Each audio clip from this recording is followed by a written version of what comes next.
Student, आज हम plus two के 12 चैप्टर का सेकंड लेक्चर तैयार कर रहे हैं। फर्स्ट लेक्चर जब मैंने आपके साथ डिस्कस किया तो उसमें वेक्टर से रिलेटेड छोटी छोटी बातों से मैंने टोटल आपको 7 फार्मूलाज बनाए। 7 फार्मूलाज, उन्हीं 7 फार्मूलाज के बेस पे मैं कुछ क्वेश्चंस आपके साथ डिस्कस कर रहा हूँ। तो क्वेश्चन स्टार्ट करते हैं। अगर आपके वो 7 फार्मूलाज तैयार हैं तो आप इन क्वेश्चंस को कर पाएंगे। और एलिमेंट की एक्सरसाइज 12.3 कवर करते हैं हम इसमें। Question, find the vector PQ। हमें एक वेक्टर PQ फाइंड आउट करना है ज्वाइनिंग द पॉइंट P, और वो PQ किस किस को ज्वाइन करने से बनता है? P कोऑर्डिनेट को और Q को। P के कोऑर्डिनेट ये रहे और Q के कोऑर्डिनेट -1, 2 और 3 रहे।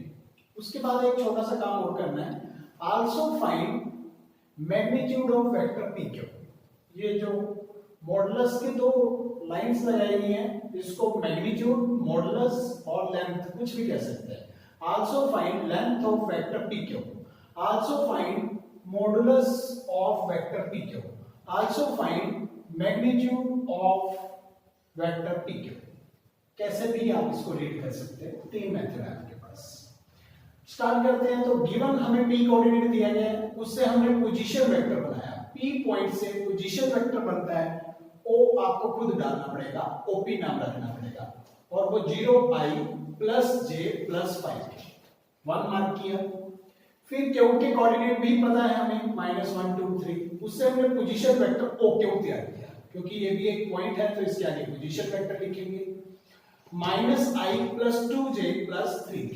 x y z ना लिख करके i j k लिखते हैं अगर हम वेक्टर चैप्टर पढ़ रहे हैं। अगर मैं यही कोऑर्डिनेट ज्योमेट्री पढ़ रहा था तो ये x होता है, ये y होता है, ये z होता है। और जब मैं वेक्टर चैप्टर पढ़ रहा हूं तो ये i कैप और ये j कैप और ये k कैप। हमें सेकंड इक्वेशन भी मिली। फिर हमें वेक्टर तैयार करना है PQ, क्योंकि हमें एक वेक्टर PQ फाइंड आउट करना है। तो इससे पहले लेक्चर में मैंने आपको PQ वेक्टर निकालने का फार्मूला बताया था, position vector of the terminal point minus position vector of the initial point. ऐसे नहीं समझ आ रहा तो आप ऐसे भी बोल सकते हैं, position vector of the second minus position vector of the first. OQ की वैल्यू आप नंबर 2 से और OP की वैल्यू नंबर 1 से यूज कीजिए और पीछे लिखिए यूजिंग रिजल्ट 1 और 2। जब आप माइनस ब्रैकेट खोलेंगे तो साइन चेंज करेगा, -0i -j -5k। और i देख लीजिए कितने बचते हैं, ये तो 0 है, यहाँ -1 है तो -1 ही रहेगा। 2j -j करने के बाद +j बचेगा, 3k -5k करने के बाद -2k बचेगा। कैप मैं साथ में नहीं बोल रहा हूं, i cap, j cap, k cap बोलना चाहिए, लेकिन मैं i j k ही बोल रहा हूं, आप समझ जाएंगे। ये बनता है रिजल्ट 3। ये हमारा आंसर भी है। अब हमें इसी वेक्टर की लेंथ भी निकालनी है। तो PQ वेक्टर का मैग्नीट्यूड, मॉडुलस या फिर लेंथ किस तरीके से निकालते हैं? i कोएफिशिएंट पढ़ के उसका स्क्वायर, j का कोएफिशिएंट पढ़ के उसका स्क्वायर, k का कोएफिशिएंट पढ़ के उसका स्क्वायर, तीनों को ऐड करना है और रूट करने से आपको लेंथ या मैग्नीट्यूड मिल जाता है।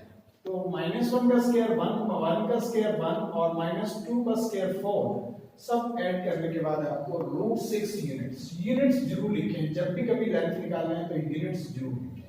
ये आपका क्वेश्चन का सेकंड आंसर। अगला क्वेश्चन डिस्कस करते हैं। A is a position vector whose tip is this। एक वेक्टर A है और उसका एक पॉइंट आपको दिया गया है 1, -3 and the coordinate of the point B find करना है। Find the coordinate of the point B such that AB vector को स्मॉल a से रिप्रेजेंट किया जाता है और A के कोऑर्डिनेट ये रहे। तो हमें A के कोऑर्डिनेट पता है, B के निकालने हैं। तो शुरू में हम स्टार्ट कैसे करेंगे? A कोऑर्डिनेट -1, 5 है, तो इसको पोजीशन वेक्टर OA कैसे बनाएंगे? -i + 5j।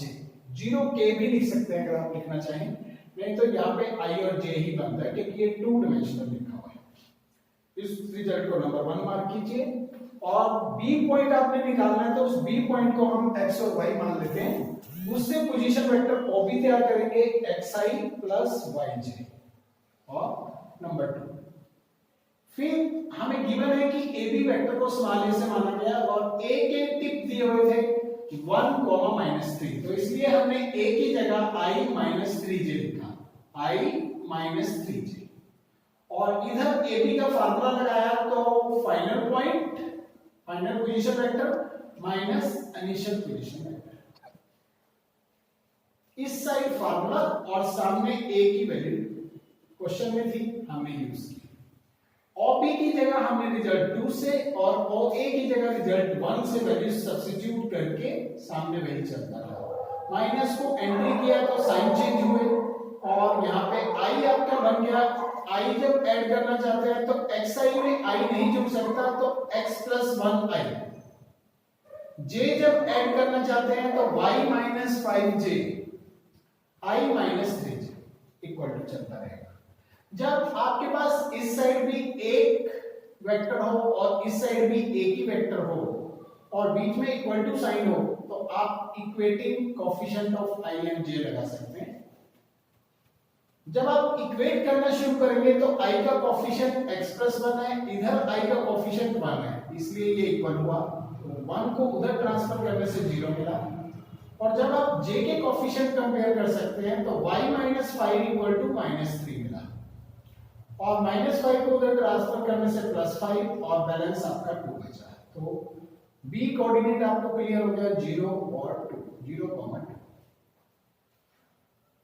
क्योंकि a 2 डायमेंशनल था तो हमने आंसर का जो b है वो भी 2 डायमेंशनल में ही लिखा। अगला क्वेश्चन है कि a वेक्टर आपको दिया गया है, b वेक्टर भी आपको वैल्यू दी गई है, स्मॉल c वेक्टर भी आपको दिया गया है। मैंने आपको बताया था कि वेक्टर्स को इस चैप्टर में स्मॉल लेटर से या फिर कैपिटल से लिखना है तो डबल डिजिट से, डबल लेटर से लिखा जा सकता है। a वेक्टर दिया हुआ है, b स्मॉल दिया हुआ है, c वेक्टर स्मॉल भी दिया हुआ है और आपको ये करना है, कैलकुलेट करना है, कंप्यूट करना है, फाइंड करना है a + 2b - c। तो बहुत इजी है मेरे हिसाब से। तो a वेक्टर आपको गिवन है, b गिवन है, c गिवन है, वो हमने सब यहीं से लिख के लिखा और 1, 2, 3 मार्क किया। अब हमें कैलकुलेट करना है a + 2b - c। तो a के लिए हमने नंबर 1 से +2 बाहर लिखने के बाद b नंबर 2 से और माइनस बाहर लिखने के बाद c नंबर 3 से यूज किया। पीछे भी कमेंट्स लिखे यूजिंग 1, 2 एंड 3। 2 से मल्टीप्लाई करने के बाद यहाँ पे 8i और प्लस 10j बनता है। मैं i कैप और j कैप नहीं बोल रहा हूं आज, आप बोलना चाहें बोल सकते हैं, minus minus plus i cap -3j cap. सब i वाले काउंट करता हूं तो 8i प्लस i 9 में से 3 कम करने के बाद 6i। ऐसे j का जब हम ऐड करते हैं तो j कैप में हमको 4 और 10 14 में से 3 कम करने के बाद 11j कैप। तो आपको a + 2b - c का आंसर मिल गया। ये हमारे इस क्वेश्चन का आंसर।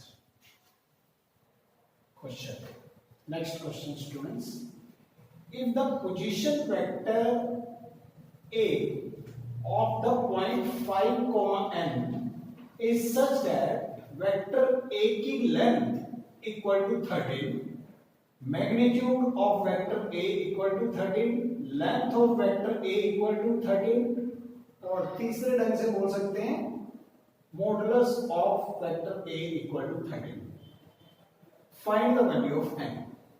तो हमें वेक्टर a के कोऑर्डिनेट पता है 5, n, तो हमने वेक्टर a तैयार कर लिया 5i प्लस nj। नंबर 1 मान लिया, ये हमें गिवन था। दूसरा गिवन हमारे पास है कि इसी वेक्टर की लेंथ भी हमें 13 पता है। तो अगर हम इस वेक्टर की लेंथ निकालना शुरू करें तो 5 का स्क्वायर प्लस n का स्क्वायर होल का रूट और सामने 13, रूट 25 और plus n square, root remove करने के लिए स्क्वायरिंग बोथ साइड और इधर 13 का स्क्वायर 169। 25 को राइट हैंड साइड ट्रांसफर करने के बाद 144 और n स्क्वायर की वैल्यू 144, तो only n root 144 means n की वैल्यू आपके पास आई +-12। तो आपको n की वैल्यू फाइंड आउट करनी थी प्लस माइनस 12, प्लस में भी आ सकती है और माइनस में भी। Next question, find a unit vector in the direction of a vector a minus 2b plus 3c। हमें एक यूनिट वेक्टर बनाना है और अकेले a की डायरेक्शन में नहीं, अकेले b की नहीं, अकेले c की भी नहीं, बल्कि इतने बड़े वेक्टर की डायरेक्शन में बनाना है। और a आपको गिवन है, b आपको गिवन है और c वेक्टर आपको गिवन है। स्टार्ट हमने किया, vector a is this much given, vector b is this much given, vector c is this much given, 1 2 3 mark किया। अब हमें कैलकुलेट करना है a minus 2b plus 3c। a के लिए हमने a की वैल्यू नंबर 1 से ली, माइनस 2 बाहर लिखने के बाद b की वैल्यू नंबर 2 से और 3 बाहर लिखने के बाद c की वैल्यू नंबर 3 से। नीचे लिखा यूजिंग 1 2 एंड 3। फिर जब इसको कैलकुलेट किया, सबको कैलकुलेट करने के बाद आपके पास बनता है 4i minus j plus k। इस रिजल्ट को आपने नंबर 4 मार्क किया। Unit vector in the direction of a vector a minus 2b plus 3c equal to, unit vector बनाने का फार्मूला आपको आता है, ऊपर वेक्टर नीचे उसी वेक्टर की लेंथ, यूनिट वेक्टर बन जाता है। लेकिन इसका नोटेशन नहीं बना सकते। अगर कोई कोशिश कर रहा है कि सर को यहाँ पे एक सिंबल भी डालना चाहिए था, a minus 2b plus 3c और पूरे के ऊपर एक कैप, इतने बड़े नंबर के ऊपर हम कैप नहीं डाल सकते, बहुत ऑड लगता है, ऐसा नहीं कर सकते। अगर फिर भी आपको लग रहा है कि कुछ होना चाहिए, तो एक आइडिया देता हूं कि कुछ बच्चे ऐसा कर सकते हैं, इस रिजल्ट का जो आंसर आया है इसको डी मार्क कर लीजिए। अगर आप वेक्टर डी मार्क कर लेते तो यहाँ डी कैप लिखा जा सकता है। लेकिन अगर आपने यहाँ पे इतने बड़े वेक्टर को कोई नया नाम नहीं दिया है, तो आप इधर सिंबल अवॉइड करेंगे, क्योंकि a minus 2b plus 3c और पूरे का कैप बहुत बुरा लगेगा, इतने बड़े के कैप नहीं डालते हैं। सिंगल एक लेटर पे तो डाला जा सकता है, ए बी लिखा हो उस पे भी डाल सकते हैं, लेकिन ऐसे नहीं कर सकते। तो ऊपर वेक्टर की वैल्यू नंबर 4 से और नीचे उसी की लेंथ लेने का मीनिंग होता है 4 का स्क्वायर प्लस माइनस 1 का स्क्वायर प्लस 1 का स्क्वायर। लेंथ निकालना आपको ऐसे ही आता है। कैलकुलेशन करने के बाद 18 बनता है। 18 का रूट पूरा तो नहीं निकल सकता, लेकिन प्राइम फैक्टर से 18 के अगर प्राइम फैक्टर्स बनाए तो 3 डबल हो जाता है। तो जो चीज रूट में डबल हो जाती है वो बाहर आ जाती है और सिंगल अंदर ही रहेगा। 3 रूट 2, तो 4/3 root 2i cap minus 1/3 root 2 j cap plus 1/3 root 2 k cap. i cap j cap k cap में बहुत कम बोलता हूँ, नॉर्मली i j k बोल देता हूँ। मैं मानता हूँ कि मैं गलत बोलता हूँ, लेकिन इतनी बार कैप कैप बोलना इम्पॉसिबल रहता है। Calculate the modulus and the unit vector of the sum of vector first, second and third. Vector a पहले को मार्क कर लिया, हमने खुद नाम रखा है, ये वेक्टर a है, ये b है, ये c है, इसलिए लेट लिखा है। पहले वेक्टर को a से मार्क कर दीजिए, दूसरे वेक्टर को b से और तीसरे वेक्टर को c से 1 2 3 मार्क कर दीजिए। अब आपको यूनिट वेक्टर किसका बनाना है? ना सिंगल a का, ना b का, ना c का, तीनों के सम का। लिखा है unit vector of the sum of, तो इसलिए हमने a plus b plus c पहले कैलकुलेट कर लिया। a की वैल्यू, b की वैल्यू, c की वैल्यू लिखने के बाद कोई साइन चेंज नहीं होंगे, क्योंकि प्लस चल रहे हैं ब्रैकेट से बाहर। और कैलकुलेट करने के बाद आपके पास बचेगा 2i plus 3j plus 6k। इसको नंबर 4 मार्क किया है। ये सम ऑफ द 3 वेक्टर्स है। अब मुझसे मांगा गया कि मॉडुलस भी निकालिए, किसका? ना सिंगल a का, ना सिंगल b का, ना सिंगल c का, बल्कि उनके सम का। तो a plus b plus c का मॉडुलस निकालना है। तो a plus b plus c हम नंबर 4 में कैलकुलेट कर चुके हैं, तो उसका मॉडुलस निकालना भी आपको आता है। लेंथ कह सकता हूं, मॉडुलस कह सकता हूं, मैग्नीट्यूड कह सकता हूं। मैं बार-बार बोलता हूं ताकि आपको भी याद हो। और 2 square plus 3 square plus 6 square और रूट कैलकुलेशन 49 का रूट करने के बाद 7 यूनिट्स। तो आपने इस तरीके से मॉडुलस भी फाइंड आउट कर लिया। एक आंसर आया। फिर एक आपसे मांगा गया unit vector. Unit vector in the direction of sum of the vectors a plus b plus c। फिर यहाँ पे मैं कोई सिंबल नहीं बना पाया इसका। a plus b plus c ऊपर वेक्टर और नीचे उसी वेक्टर की length. a plus b plus c हमने नंबर 4 में कैलकुलेट कर लिया, वो 4 वाली वैल्यूज, और इसकी लेंथ हमने नंबर 5 में कैलकुलेट कर लिया, वो नीचे 7। तो 2/7 थोड़ा ब्रेक कर दिया मैंने, 2/7 प्लस 3/7 यहाँ I कैप, यहाँ J कैप और 6/7 K cap using result 4 and 5। तो ये आपको रिजल्ट्स मिल गए। ये आपका दूसरा answer. Write the direction ratios of the vector 3a vector plus 2b vector, where vector a equal to this much and vector b equal to this much, and hence find its direction cosine। तो आज हमें direction ratio भी बतानी है और direction cosine भी बतानी है, लेकिन ओनली ए की नहीं, ओनली बी की नहीं, बल्कि 3a plus 2b वेक्टर की। तो हमें ए वेक्टर दिया हुआ है, हमने गिवन में लिखा 1 मार्क किया। बी वेक्टर भी हमें गिवन है, उसको हमने 2 नंबर मार्क किया। अब हमें प्रिपेयर करना है 3a plus 2b। 3a plus 2b साफ समझ आ रहा है। थ्राइस ऑफ लिखने के बाद a की वैल्यू नंबर 1 से और ट्वाइस ऑफ लिख के b की वैल्यू नंबर 2 से लिखेंगे। पीछे कमेंट भी लिख सकते थे यूजिंग 1 एंड 2। 3 से मल्टीप्लाई करने के बाद ये बनता है और 2 से मल्टीप्लाई करने के बाद ये सब बनता है। i जब हम ऐड करते हैं तो 7i, j जब हम ऐड करते हैं तो -5j और k जब हम ऐड करते हैं तो +4k। रिजल्ट 3 मिला। हमने 3a plus 2b वेक्टर तैयार किया। अब जब कोई वेक्टर तैयार हो जाता है तो उसकी डायरेक्शन रेशियोज वो कोएफिशिएंट सी डायरेक्शन रेशियोज होते हैं। ये आपको हमने फार्मूले के समय बताया था। Direction ratios of thrice of a plus twice of b equal to coefficients पढ़िए और उन्हीं को डायरेक्शन रेशियोज बोलते हैं। 7 -5 और 4 एरो ब्रैकेट में लिखना है, ये आपको स्पेशली बताया था। स्केलर कंपोनेंट और डायरेक्शन रेशियोज किसी वेक्टर के लिखते हुए यही फर्क है कि जब स्केलर कंपोनेंट्स लिखे जाए तो विदाउट एरो ब्रैकेट, और जब एरो ब्रैकेट के बीच में उन स्केलर कंपोनेंट्स को लिखा जाए तो वो बन जाते हैं डायरेक्शन रेशियोज। तो आपने थर्ड की हेल्प लेकर के डायरेक्शन रेशियोज अनाउंस कर दिए, आपका आंसर आ गया। लेकिन हेंस फाइंड इसके बाद डायरेक्शन कोसाइंस भी निकालते हैं। तो डायरेक्शन रेशियो से डायरेक्शन कोसाइंस कैसे बनाते हैं ये आज आप फर्स्ट टाइम प्रैक्टिस कर रहे हैं। तो डायरेक्शन रेशियोज मैंने आपको बताया था a b c से डिनोट होती है और direction cosines l m n से। तो आज आप सीख रहे हैं कि a b c को किस तरीके से हम l m n में कन्वर्ट कर सकते हैं।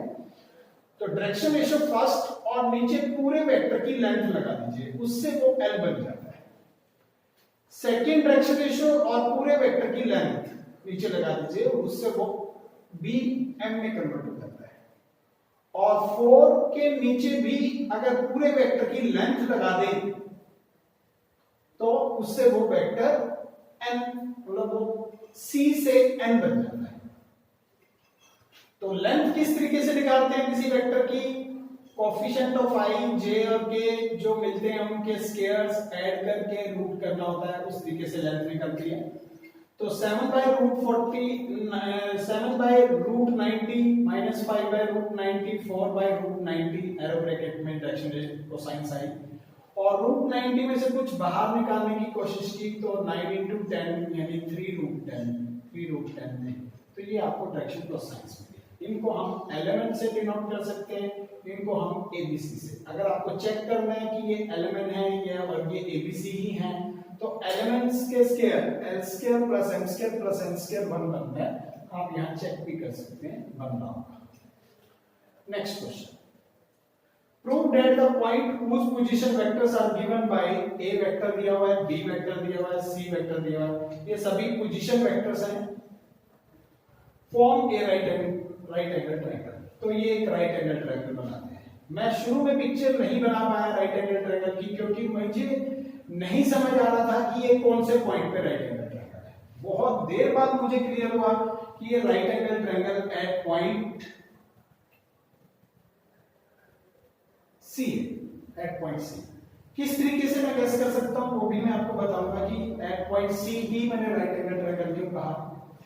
तो अब ये समझना शुरू करते हैं। आपको राइट एंगल ट्रायंगल के 3 पॉइंट्स होते हैं, वो तीनों पॉइंट दिए गए हैं। तो पहला पॉइंट राइट एंगल ट्रायंगल का ए वेक्टर से लिखा है, लेकिन आप स्मॉल ए से नहीं समझेंगे, पोजीशन वेक्टर है तो आप इसका नाम ओ ए रखिए, आप खुद रखिए इसका नाम।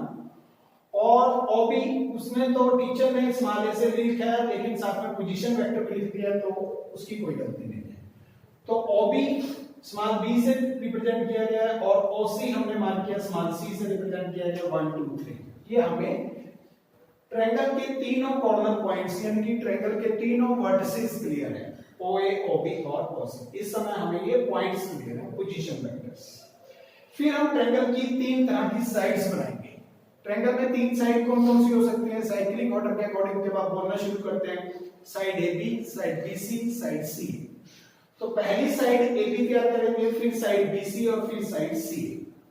AB साइड तैयार करने का मेथड रहेगा कि final point minus initial point, OB minus OA। OB को आप नंबर 2 से, OA को नंबर 1 से लेके आएंगे, माइनस जब एंट्री करेगा साइन चेंज होंगे और बैलेंस आपको ये मिलेगा। नंबर 4 मार्क किया, पीछे कमेंट्स भी लिखे कि आपको इस समय जरूरत पड़ी 1 और 2 की। फिर जब आप साइड BC निकालना चाहते हैं तो OC माइनस OB करते हुए आपको वैल्यू निकली और वो 5। और जब साइड CA शुरू किया आपने तो आपने फिर दोबारा से OC और OA वहां से उठाए और फिर आपको रिजल्ट मिला नंबर 6। अब आपके पास तीनों साइड्स भी आ गई। पहले शुरू में टीचर ने पॉइंट्स दिए थे, आपने उससे तीन साइडें तैयार की, लेकिन अभी आपको ये नहीं पता कि इनमें से कौन सी साइड हाइपोटेन्यूज है, कौन सी बेस है, कौन सी परपेंडिकुलर है। ये अभी आपको नहीं क्लियर हो रहा। तो आपने तीनों साइड तैयार कर ली। अब आपको पहले टारगेट बनाना है कि राइट एंगल ट्रायंगल तो हम बाद में प्रूव करेंगे, पहले ये चेक करते हैं कि ये ट्रायंगल है भी या नहीं। ये आप एक फार्मूला एंटर कर सकते हैं, मैंने आपको पहले नहीं बताया, 7 फार्मूलाज मैंने बताए। आप 8 फार्मूला भी लिखें कि तीन वेक्टर ट्रायंगल कब बनाते हैं। अगर वो तीन वेक्टर साइड्स हैं तो वो ट्रायंगल कैसे चेक करेंगे कि वो ट्रायंगल बना रहे हैं नहीं वेक्टर चैप्टर में। तो तीनों, अगर वो तीन वेक्टर तीन साइड्स को रिप्रेजेंट कर रहे हैं ट्रायंगल की, तो उन तीनों ट्रायंगल्स का सम, उन तीनों साइड्स का सम सॉरी इक्वल टू 0 होना चाहिए। तो ये एक फार्मूला हुआ कि आप AB plus BC plus CH कर लीजिए। आपके पास है AB भी है, BC भी है, CA भी है, आपने निकाल लिए। अगर उन सबका सम 0 वेक्टर बन रहा हो तो आप कह सकते हैं कि ये तीनों साइड्स जरूर राइट है, जरूर एक ट्रायंगल की है। देखिए ये जरूरी नहीं होता कि अगर आपको तीन वैल्यूज दी हो और वो हमेशा ट्रायंगल बनाएंगे। आपकी नॉलेज बढ़ाना चाहता हूं कि अगर तीन वैल्यूज हो तो ये कोई जरूरी नहीं है कि वो तीन वैल्यूज हमेशा ट्रायंगल बनाएंगी। देखिए अगर मैं आपको एक ट्रायंगल दे रहा हूं और उसकी एक साइड 10 लिख रहा हूं, एक साइड 2, एक साइड 3, तो जब आप इसको कंपास की हेल्प से बनाएंगे तो ये ट्रायंगल बनेगा ही नहीं। ऐसा ट्रायंगल पॉसिबल नहीं है। कैसे कह सकते हैं? स्टूडेंट, एक छोटा स्टूडेंट तो यही सोचता है कि जब एक 3 सेंटीमीटर साइड है, एक 2 सेंटीमीटर साइड है, एक 10 सेंटीमीटर साइड है तो ट्रायंगल बनना चाहिए, लेकिन ये ट्रायंगल नहीं बन सकता। जब आप कंपास और स्केल लेकर के इसकी कंस्ट्रक्शन करना शुरू करेंगे तो आप नहीं बना पाएंगे। क्यों नहीं बना पाएंगे? क्योंकि जब आप 10 सेंटीमीटर स्केल की हेल्प से लगाएंगे, उसके बाद 3 सेंटीमीटर कंपास खोलने के बाद आप एक आर्क लगाएंगे और 2 सेंटीमीटर की एक आर्क लगाएंगे, ये आपस में कैंसिल ही नहीं होगी तो वो ट्रायंगल बन ही नहीं सकता। और बिना कंस्ट्रक्शन किए मैं कैसे गेस कर सकता था कि ये ट्रायंगल नहीं बनेगा? क्योंकि अगर इसमें ट्रायंगल बनना होता तो sum of two sides must be greater than the third. Triangle में ये रूल है कि दो साइड्स का सम हमेशा थर्ड साइड से बड़ा होना चाहिए, लेकिन यहां पे अगर हम इन दो साइड्स का सम करते हैं तो सच में 2 से बड़ा है। अगर इन दो साइड्स का सम करते हैं तो सच में 3 से बड़ा है। लेकिन अगर हम इस दो साइड्स का सम करते हैं तो वो 10 से बड़ा नहीं हो पाया। तो एक कंडीशन फेल होने की वजह से ये ट्रायंगल नहीं बन सकता। तो जब भी कभी हमारे पास तीन वेक्टर हो तो आप बेफिक्र मत होइए कि हमेशा वो ट्रायंगल बनेगा ही बनेगा। तो पहले आपको राइट एंगल ट्रायंगल प्रूव करने से पहले आपको सिंपल एक ट्रायंगल प्रूव करना है।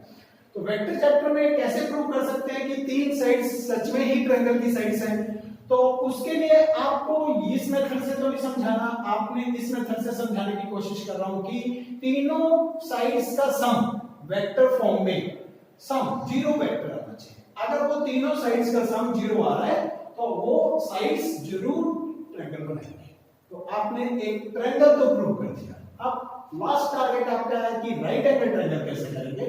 तो राइट एंगल ट्रायंगल करने के लिए आपके पास तीनों साइड तो हैं, आप तीनों साइड्स की लेंथ निकालना शुरू कीजिए। AB की भी लेंथ, BC की भी लेंथ और CA की भी लेंथ। तो AB वेक्टर की लेंथ अगर निकालनी है तो आप AB को देखिए और इसकी लेंथ आपको निकालना है। I का कोएफिशिएंट पढ़ के -1 और उसका स्क्वायर। j का कोफिशिएंट पढ़ के उसका स्क्वायर और k का कोफिशिएंट पढ़ के उसका स्क्वायर और ऐड करके रूट 41 यूनिट्स आता है। इसी तरीके से जब आप BC साइड की लेंथ निकालेंगे इसकी हेल्प से तो 2 square plus -1 square plus 1 square उससे आपको रूट 6 यूनिट्स आता है। जब आप CA साइड की लेंथ निकालेंगे तो -1 square plus 3 square plus 5 square whole root add करने के बाद तो रूट 35 यूनिट्स आता है। तो एक साइड आपकी रूट 41, एक रूट 6 और एक रूट 35, तो तीन साइडें आपके पास है। इनमें से सबसे बिगेस्ट साइड आपको रूट 41 दिख रहा है, तो ये हाइपोटेन्यूज मानना पड़ेगा। अगर आपने इसको बेस या परपेंडिकुलर माना तो यानी आपकी लोअर क्लासेस के कॉन्सेप्ट्स क्लियर नहीं है। हमेशा जो सबसे बिगेस्ट साइड होती है वही हाइपोटेन्यूज में फिल की जा सकती है। तो मैंने रूट 41 को हाइपोटेन्यूज साइड पुट किया और बाकी जो दो साइड्स बची उनमें से किसी एक को बेस और किसी एक को परपेंडिकुलर मान के मैंने पुट किया। तो hypotenuse square is equal to base square plus perpendicular square concept से मैं काम कर रहा हूं, तो 41 इक्वल टू 41 आ जाता है, यानी पाइथागोरस थ्योरम होल्ड हो जाती है।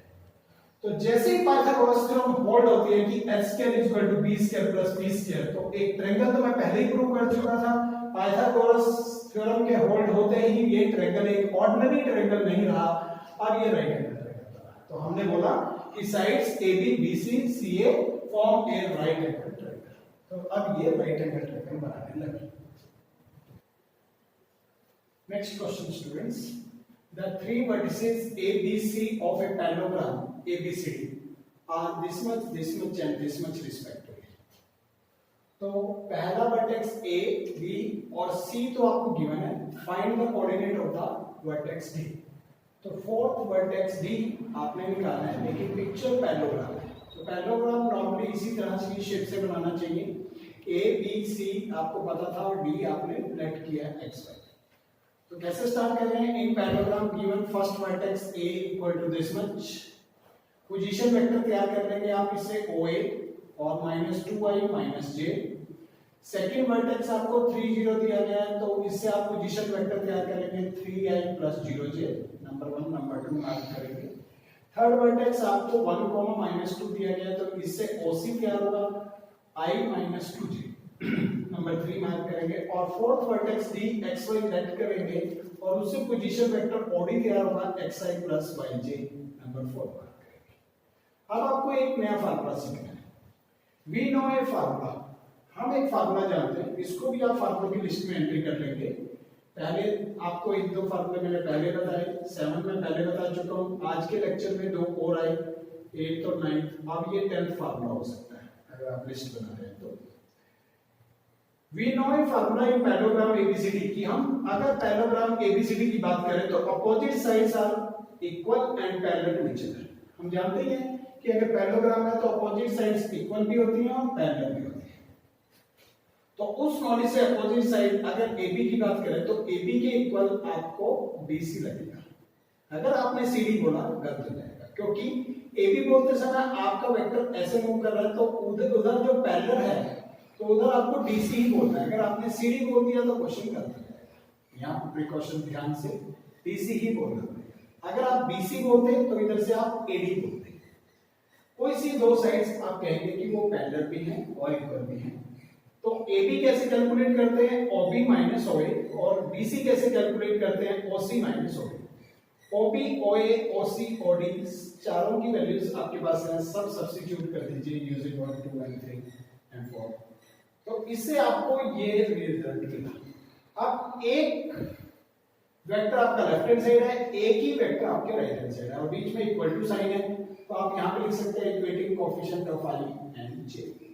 जब आप इक्वेट करते हैं तो इधर i का कोएफिशिएंट 5 है और इधर से i का कोएफिशिएंट 1 - x है। x को इधर ट्रांसफर करेंगे प्लस हो जाएगा, 5 को इधर ट्रांसफर करेंगे -5 -4 बचेगा।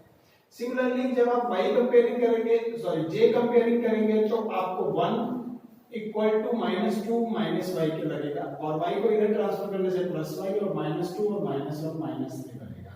तो coordinate of the fourth vertex of parallelogram आपने अनाउंस किया -4, -3। ये आपका आंसर है। एक और क्वेश्चन है, इफ ए पॉइंट आपको दिया हुआ है आज 3 थ्री डिमेंशनल है, ए पॉइंट दिया हुआ है, बी दिया हुआ है, सी दिया हुआ है, are the 3 points. Shape picture का नाम नहीं बताया गया इसमें कौन सी पिक्चर है। फाइंड द पॉइंट डी, एक डी पॉइंट निकालना है सच दैट AB वेक्टर की length equal to half of CD vector की लेंथ और AB vector and CD vector are parallel to each other. ये आपको कहा गया। तो हमें पता लगा कि AB को थोड़ा छोटा बनाना चाहिए और CD को थोड़ा बड़ा बनाना चाहिए, क्योंकि CD की लेंथ का हाफ करने के बाद वो AB की लेंथ के बराबर होगी। तो हमने ऐसा ही किया, जितना AB बनाया उससे डबल दिखा दिया CD। तो A पॉइंट आपको पता है, B पॉइंट पता है, C पता है, आपने मार्क किया, और D आपको निकालना है, उसको XYZ एज्यूम किया। तो A पॉइंट आपको पता है, उससे OA तैयार किया आपने, नंबर 1 मार्क कर लीजिए। B पता है तो उससे आपने OB तैयार कर लिया, पोजीशन वेक्टर, वो 2 हो गया। C पॉइंट पता है तो उससे पोजीशन वेक्टर OC तैयार किया, वो नंबर 3 हो गया। और D आपने लेट किया था, उससे आपका OD तैयार हुआ, नंबर 4।